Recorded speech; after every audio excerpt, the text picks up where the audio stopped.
හරි. මේ ගානේ බලන්නම කියලා තියෙන්නේ පීතිත Q හොයන්න කියලා. P දෛශිකයේ 2 U ධන V Q දෛශිකයේ මේ විදිහට කියලා තියෙනවා. මුලින්ම නම් කියලා තියෙන ලේසි වැඩ.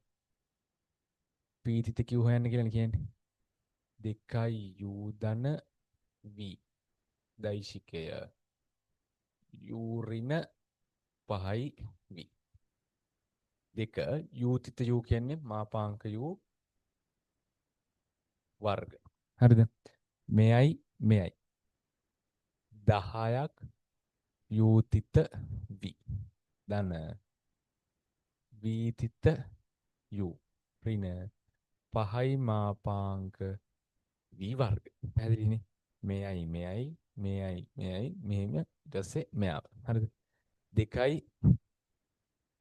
මාපාංක U වර්ග 10ක් U තිත V V තිත U කියන්නේ ඍණ 9යි U තිත V ඍණ 5යි මාපාංක V වර්ග. හරිද? ඕක තමයි පළවෙනි එකට උත්තරේ. ඊළඟට ගානේ දත්ත සෙට් එකක් දීලා කියනවා මෙහෙම. U දෛශිකයයි V දෛශිකයයි එකිනෙකට ලම්බයිලු. ඒ වගේම U දෛශිකයකමා V දෛශිකය ඒකක දෛශික වේලු. ඒකක දෛශික වෙනවා කියන්නේ ඒ දෛශිකයේ විශාලත්වය එකයි. හරිද?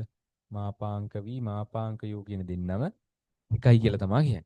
හරිද? ඒ වගේම U තිත V ලම්බයි කියලානේ කියන්නේ. ඒකෙන් දත්තයක් දන්නවා. එම දෛශික දෙක අතර ගුණිතය කීයද? 0යි. එහෙම කියලා P තිත Q හියාගේ අහනවා. දැන් අපිට P තිත Qට මෙන්න මේ වගේ ප්‍රකාශනයක් න්යාය. හරිද?